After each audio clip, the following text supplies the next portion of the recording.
नमस्कार। आज हम लोग जानेंगे मंसूर अल हलाज के बारे में। यानी मंसूर अल हलाज एक सूफ़ी संत होते हैं। यानी सूफ़ी संत का मतलब ये होता है यानी धर्म, जैसे धार्मिक लोग होते हैं धर्म से हट के यानी अपना एक सामाजिक स्तर बनाने वाला लोग। जैसे भारत में जब धर्म का विकास होता है, जैसे हिंदुज़म होता है और इस्लाम होता है, तो जो लोग इस्लाम से परेशान हो गए यानी जो इस्लाम से हट के अपना धर्म को यानी अलग विचार देते हैं, उनको सूफ़ी मत कहा जाता है। और हिंदुज़म में भी वही है कि जैसे हिंदू धर्म से जब परेशान हुए लोग, तो जैसे भक्ति काल आता है, जैसे इसमें कबीरदास आते हैं, रविदास आते हैं और फिर गुरु नानक देव आते हैं। तो ऐसे संतों का विकास होता है। ऐसे ही एक सूफ़ी संत यानी जो धार्मिक रूप से ये अलग विचार रखते थे इस्लाम से। तो इनका जन्म सीरिया में होता है, यानी सीरिया बगदाद में, सीरिया में इनका जन्म होता है। सीरिया इनका जन्म सीरिया में होता है। एक सूफ़ी संत होते हैं, सूफ़ी विचार रखते हैं यानी धर्म से हट के। यानी जैसे इस्लाम है, इस्लाम में कहा गया है कि यानी मनोरंजन जो है, शरीयत में कहा गया कि मनोरंजन हराम है, यानी मनोरंजन नहीं होना चाहिए और गलत काम नहीं होना चाहिए, मनोरंजन नहीं होना चाहिए, खेल नहीं होना चाहिए। अच्छे कामों, जैसे वर्तमान समय का जो समाज है, इससे हट के इस्लाम का विचार यानी शरीयत का विचार है। लेकिन सूफ़ी लोग जो होते थे, सूफ़ी मत संगीत को अपना वो बनाता है, सूफ़ी मत को अपनाता है। जैसे इसमें संगीत को अपनाता है, जैसे कव्वाली हो गया, गज़ल हो गया, ऐसे ऐसे संगीत का विकास भी किया जाता है, सूफ़ी लोगों के द्वारा ही किया गया था। तो इनसे एक गलती होती है। जैसे हिंदुज़म में कहा जाता है कि हिंदुज़म में किसी को भी भगवान मान लिया जाता है, जैसे भगवान बुद्ध, जैन और अन्य लोगों को भी इसमें कहा जाता है, जैसे कृष्ण हो गए, राम हो गए।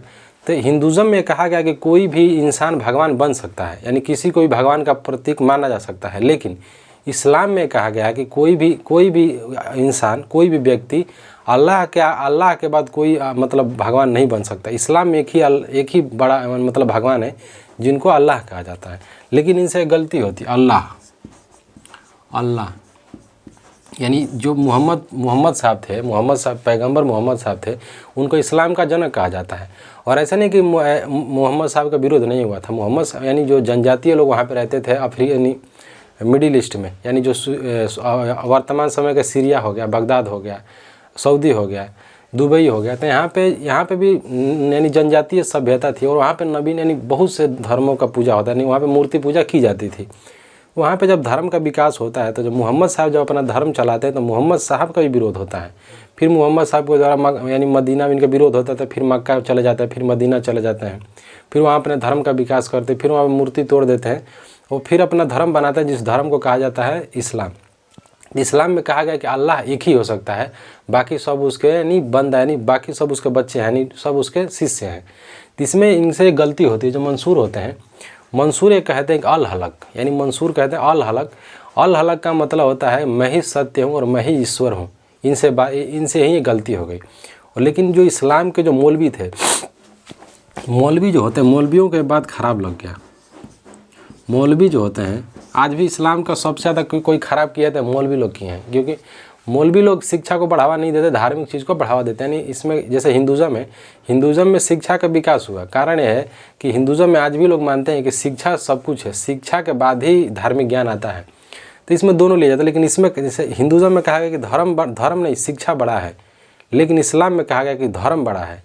धर्म बड़ा का मतलब ये है कि पहले धार्मिक ज्ञान लो, उसके बाद किताबी ज्ञान लो। लेकिन हिंदुज़म में नहीं है। हिंदुज़म में कहा गया कि सबसे पहले शिक्षा लो, उसके बाद धार्मिक ज्ञान लो। इसलिए हिंदुज़म का विकास हो गया। और हिंदुज़म में सेकुलरिज्म ज़्यादा है, यानी जैसे समानता ज़्यादा है। अल हलक जो होते हैं, मंसूर के द्वारा कहा जाता है अल हलक। अल हलक का मतलब होता है मैं ही ईश्वर हूँ, मैं ही सत्य हूँ। ये बात पता चल जाती है वहाँ के मौलवियों को। और मौलवियों को जब पता चलता है, तो जो वहाँ के अब्बासी खलीफा होते हैं, यानी जो बगदाद होते हैं, बगदाद के राजा होते हैं सीरिया में। यानी सीरिया ऐसा नहीं है कि पहले इस्लामिक स्टेट है, वहाँ भी क्रिश्चियनिटी जब बहुत ज़्यादा फैली हुई थी। और वर्तमान समय का जो झगड़ा हो रहा है सीरिया में, यानी हमास को लेके, ऐसा नहीं है कि धार्मिक, ये मेन लड़ाई धार्मिक है, व्यापारिक लड़ाई नहीं, धार्मिक लड़ाई है। क्योंकि वहाँ पे एक समय में इस्लाम यानी जो ईसाई थे, ईसाइयों की संख्या बहुत ज़्यादा था। वहाँ पे इस्लाम के द्वारा ईसाइयों को मारा गया और वहाँ पे इस्लाम को बसाया गया। यही एक कारण है कि वहाँ पे धार्मिक लड़ाई है, ना कोई व्यापारिक लड़ाई बहुत बड़ी नहीं है। तो वहाँ पे इनके द्वारा कहा जाता है कि अल हलक, और मौलवियों के द्वारा ये बात पता चल जाती है। और मौलवी जाते हैं, इनके जो बगदादी अब्बासी खलीफा होते हैं, उनके पास जाते हैं, लोग शिकायत किया जाता है। और शिकायत में यही कहा जाता है कि जो है मंसूर अपने आप को अल्लाह कह रहा है। और हमारा जो इस्लाम है, इस्लाम में कहा गया है कि अल्लाह एक है, बाकी सब उसके बंदे हैं।